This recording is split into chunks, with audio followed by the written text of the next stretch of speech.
Have you ever had that strange, kind of frustrating feeling? You know, you just had your best earning year ever. You got that raise, you celebrated, but somehow you don't actually feel any wealthier. You look at your bank account a few months later, and it's basically the same. So where did all that extra money go? This chart right here probably feels a little too real for a lot of us. You see your income bar on the left, climbing up and up over the years. That's all your hard work paying off. But then there's that second bar, your savings, and it just stays flat. This widening gap between what you earn and what you manage to keep, that's not just a coincidence. It's a very specific financial trap, and honestly, it targets people who are doing well. So why does getting richer on paper feel like running on a financial treadmill? I promise you, it's not just bad luck, and it's not just inflation. This is a well-known phenomenon, and it has a name: lifestyle creep. And in this explainer, we're going to break down exactly what it is, why it happens to even the smartest, most successful people, and most importantly, the one simple rule you can use to break the cycle for good. Okay, so let's put a formal name to this thing: lifestyle creep. It's one of the most sneaky financial challenges out there, mainly because it's a problem that's born from your own success. Here's the textbook definition. It's that slow, almost invisible process where your spending just magically expands to meet your new, higher income. You know, the reason it's so incredibly hard to notice is a lot like that old story about the frog in a pot of slowly boiling water. The temperature goes up so gradually, the frog doesn't even realize the danger until it's way too late. Our small, little upgrades in spending are exactly like that. Let's look at a real-world example, a kind of then versus now. So maybe at 22, life was a small apartment, cooking most of your meals at home. Fast forward to 32, and you've got a bigger place, maybe a car payment, a whole bunch of streaming subscriptions. And it's not just the big stuff, right? The grocery bill goes up because you're buying the fancy organic stuff. The coffee shop stops being a treat and becomes a daily habit. And here's the thing: no single one of those decisions was bad. You got a raise. You deserved an upgrade. The problem is that the cumulative pattern of all those reasonable upgrades is what ends up eating every single dollar of every raise you've ever gotten. So why on earth does this happen? This isn't about being bad with money. In fact, this trap often catches the most successful people off guard. The reasons, well, they're rooted deep in our own psychology. So the first big driver has this fancy name: hedonic adaptation. It's a really fascinating thing our brains do. So you get that new, bigger apartment, and for about 3 weeks you feel amazing. It's a genuine rush of happiness.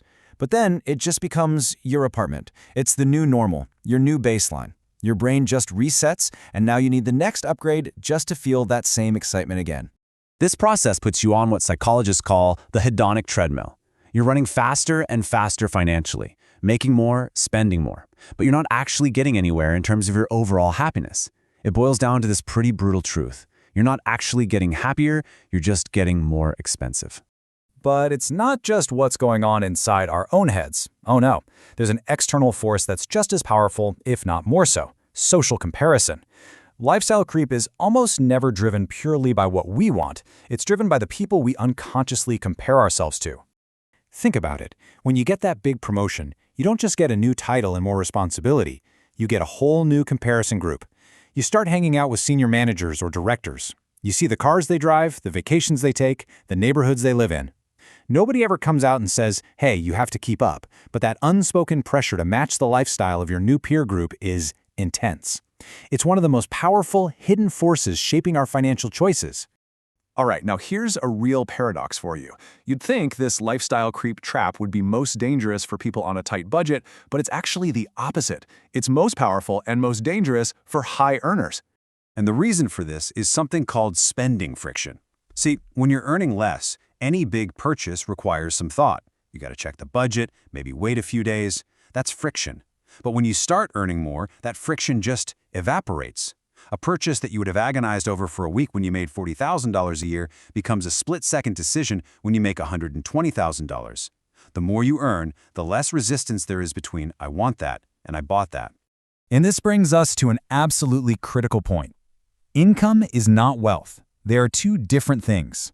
Just imagine two people. One is a high earner, pulling in $150,000 a year, but only manages to save about 4% of it. The other is a moderate earner, making $70,000, but they consistently save 18%. So who's actually getting wealthier?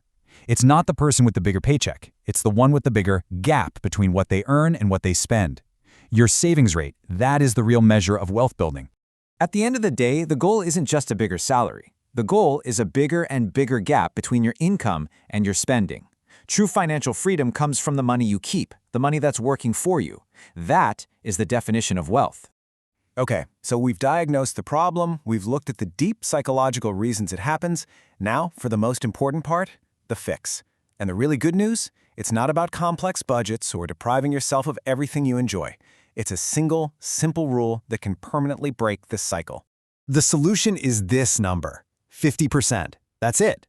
This is the heart of a rule that is so simple you'll never forget it, but so powerful it can completely change your financial trajectory. It's the key to containing lifestyle creep, instead of constantly fighting a losing battle against it.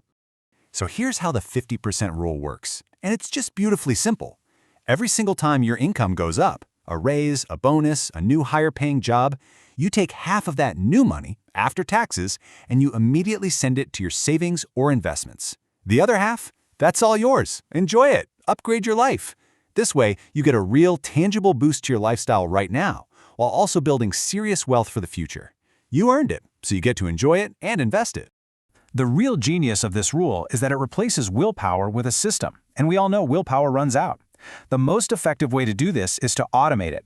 The same day your raise hits, you set up an automatic transfer for that 50%. You never even see that money in your checking account. It's already gone, working for your future self before lifestyle creep can even get its hands on it. You're not fighting the creep anymore, you're containing it, and you're counterbalancing it with automatic wealth building. So let's be crystal clear. Lifestyle creep is not a personal failure. It's the default setting for our brains. If you do nothing, your spending will always rise to meet your income. The people who win this game aren't necessarily more disciplined, they've just designed a better system for themselves. So that leaves you with a really clear choice. Your next raise is coming, it's just a matter of when. It could get absorbed by a slightly nicer car, more expensive takeout, or it could be the foundation of your actual financial freedom. The only question left is, where are you going to send it?